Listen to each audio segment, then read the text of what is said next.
नमस्कार, मैं हरीश चंद्रा और आप देख रहे हैं बिल्लू बादशाह न्यूज़। आप हमारे YouTube channel, Facebook, Instagram, Twitter पर आप बिल्लू बादशाह न्यूज़ सर्च करेंगे तो आपको चैनल मिल जाएगा। आप सटीक और धमाकेदार खबरें देखने के लिए चैनल को लाइक, सब्सक्राइब और शेयर कीजिए। इस समय साथियों हम खड़े हैं ग्वालियर के मेला मैदान में। यहाँ प्रधानमंत्री नरेंद्र मोदी कल 2 अक्टूबर को एक बड़ी सभा वो आयोजित करने जा रहे हैं। चूँकि 2018 इस बार जो 2023 में चुनाव होने वाला है, बहुत कम समय बचा है, हालांकि चुनाव की घोषणा अभी नहीं हुई है, इसलिए ये पूरी चुनाव की तैयारियां है। आप देख सकते हैं एक बड़े भव्य स्तर पर मंच सजाया जा रहा है और जो मंच है, इस बार मंच की जो थीम रखी है ये राजा मानसिंह का महल है ग्वालियर में, उस महल की जो एक भाग है प्रतिकृति, उसको इसमें उकेरा गया है, उसका रूप दिया गया है। मंच पर एक भव्य स्तर की तैयारी चल रही है, कौन सीटिंग अरेंजमेंट किया जा रहा है। यह पूरे आप देख सकते हैं कि एक बड़े तादाद में, यहाँ कितनी तादाद में लोग आएँ उसके लिए चारों ओर कुर्सियाँ डाली गई हैं। वीआईपी के लिए भी यह व्यवस्था की गई है। भारतीय जनता पार्टी का पूरा प्रयास है कि यहाँ 1 लाख से ज़्यादा लोग आएँ। उसका सबसे बड़ा कारण यह है कि 2018 में मध्य प्रदेश में कांग्रेस की सरकार बनी थी और सरकार बनाने में ज्योतिरादित्य सिंधिया का काफ़ी महत्वपूर्ण योगदान था, क्योंकि वे उस समय कांग्रेस में थे और ग्वालियर अंचल की 34 सीटों में से 26 सीटें कांग्रेस के खाते में गई थीं।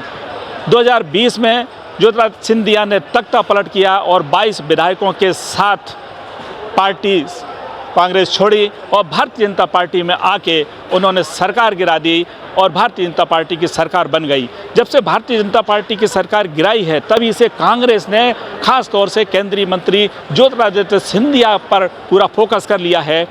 कांग्रेस का प्रयास है कि ग्वालियर अंचल में ज्योतिरादित्य सिंधिया को बुरी तरह से हराया जाए। जैसे 2018 के जो परिणाम थे कि 34 में से 26 सीटें कांग्रेस ने जीती थीं।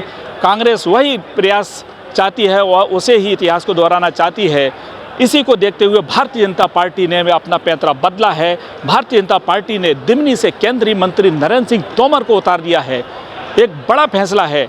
इससे ऐसा लगने लगा है कि भारतीय जनता पार्टी अब कहीं ना कहीं इस चुनाव को काफ़ी महत्वपूर्ण उस पर रूप में देख रही है। उसको भी, भारतीय जनता पार्टी को भी कहीं ना कहीं अंदेशा हो चला है कि यह चुनाव आसान नहीं है और ख़ासकर से ग्वालियर अंचल में यह चुनाव आसान नहीं है।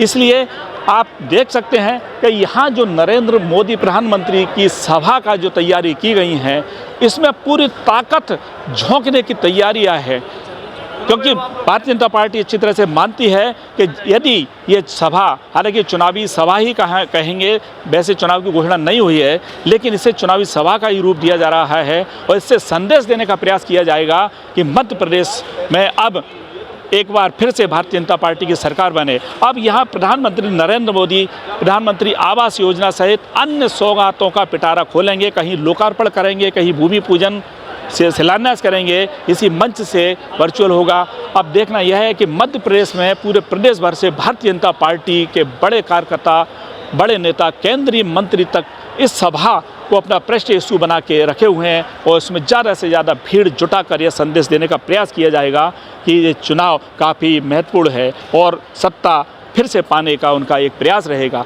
अब देखना यह है कि जितनी जो भीड़ यहाँ आती है, कितना वो वोटर में कन्वर्ट होती है और जनता के प्रति भारतीय जनता पार्टी का क्या पुनः विश्वास जागता है। आप हमारे चैनल को लाइक, सब्सक्राइब, शेयर कीजिए। हम एक एक चीज़ कोशिश करेंगे कि आपके पास बिल्कुल सटीक जानकारी देते रहें।